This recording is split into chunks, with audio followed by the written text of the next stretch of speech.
My girlfriend called me selfish because I refused to sign a lease with her. This was after I found out she had hidden nearly $9,000 of debt from me. Her exact words were, "If you loved me, you would stop treating me like a financial risk." I told her, "You became a financial risk when you hid the debt." That was when she started crying. And that was when her mother called me. I am 30. My girlfriend Hannah is 28. We had been together for 4 years. She was not lazy. She had a full-time job at a veterinary clinic. She was kind, affectionate, and better at talking through emotional problems than anyone I had dated before. If I had a bad day, she noticed. If I was worried about something, she listened. That is why this was so difficult. Our relationship was good in ways that mattered. Our life together was a mess. We moved in together after about 8 months because Hannah needed somewhere to live. I had a cheap apartment and thought it made sense. At first, I paid more because I earned more. I did not mind. Then she started running short before payday. $50, then $100, then $300. There was always a reason. Car repair, Vietbil, unexpected subscription, birthday gift. I would cover it, and she would promise to pay me back. Sometimes she did. Usually she did not. The first time I got seriously worried, our electricity payment bounced. Hannah had been responsible for it. She told me the payment system had made an error. I paid it. 2 weeks later, I found 3 unopened reminder letters in a drawer. I asked why she had hidden them. She said she had panicked. I said, "You told me the company made a mistake." She said, "Because I knew you would lecture me." I said, "I am angry because you lied, not because you missed a bill." She said those were basically the same thing. They were not. After that, I took over most household payments. Hannah transferred her share to me. That solved the late bills. It did not solve the problem. She still spent until her account was empty. Clothes, takeout, small online purchases. Nothing individually outrageous. That almost made it harder to confront. There was no sports car, no gambling, no secret luxury vacation. Just hundreds of small decisions followed by me covering whatever was left. My sister Lauren noticed. She asked why I never had money anymore. I told her to stay out of it. She said, "I am staying out of it, but you are working overtime to finance 2 adults." I defended Hannah. I said she was trying. I said she had grown up in a family that never taught her anything about money. I said she was overwhelmed. Lauren said, "Understanding why someone does something does not make you responsible for paying for it." I hated that sentence because I knew I would remember it. Hannah knew I was frustrated. She promised to change. She made a budget. For about 6 weeks, things were better. Then she stopped updating it. When I asked, she said tracking every purchase made her anxious. So I stopped asking. That was my mistake. At the same time, our relationship started feeling strange in another way. Hannah was still loving, but I felt like I could not talk to her about the things that worried me most. If I talked about interest rates, housing costs, or retirement, she would say, "We'll figure it out." If I tried to discuss how much we needed to save before having children, she would tell me I was turning life into a spreadsheet. Once I asked what she thought we should have in emergency savings before buying a house. She smiled and said, "Enough." I asked what enough meant. She said, "See? This is why these conversations are exhausting." I started talking about those things with friends instead. One of my friends, Daniel, is obsessed with personal finance. We could talk for an hour about mortgages, career plans, or whether buying a house even made sense. I realized how relieved I felt afterward. Not because Daniel agreed with me. He often did not. He asked questions. He challenged me. He made me think. Then I would go home and feel guilty because the person I wanted to build a future with was the person I could least discuss the future with. Hannah noticed. She asked why I talked to Daniel about our life. I said, "Because every time I try to talk to you about it, you shut down." She said, "Because you make me feel stupid." I asked when I had called her stupid.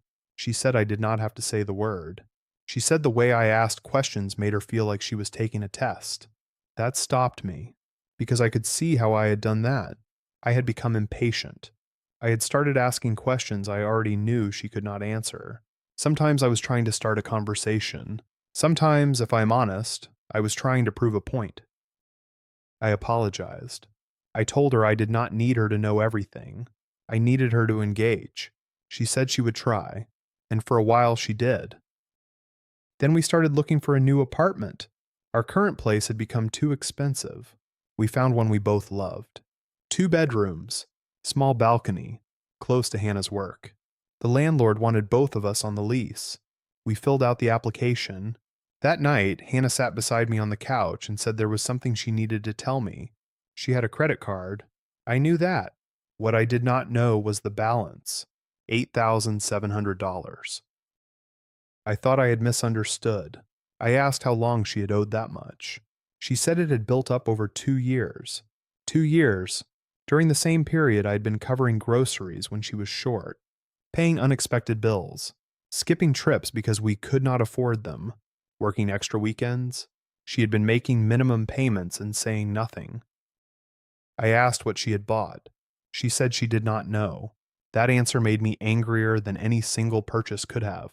I said, "You don't know where $9,000 went?" She said, "Not one thing, just life." I asked why she had not told me. She said, "Because I knew this is exactly how you would react." I said, "You keep using my reaction to the truth as an excuse for hiding the truth." She said she was ashamed. I believed her. I was still furious. The next morning, I told her I would not sign the lease. She stared at me like I had ended the relationship. I said I was not breaking up with her. I said I was not combining our finances any further until the debt was under control. She said we needed somewhere to live. I said we could rent separate rooms for a while. That was when she called me selfish. She said, "After 4 years, you want us to go backward?" I said, "We already went backward. I just found out yesterday." Then came the pressure, Hannah told her parents. Her mother called me. She said couples are supposed to help each other through difficult periods. I said I had been helping for years. She said Hannah needed support, not judgment. I asked if they knew about the debt. Silence. Then she admitted they did. They had known for almost a year. That was the turning point, Hannah had told her parents. She had asked them for advice. They told her not to tell me until she had reduced the balance because they were afraid I would leave. So every time I covered something because Hannah said she was short, 3 people knew the real situation.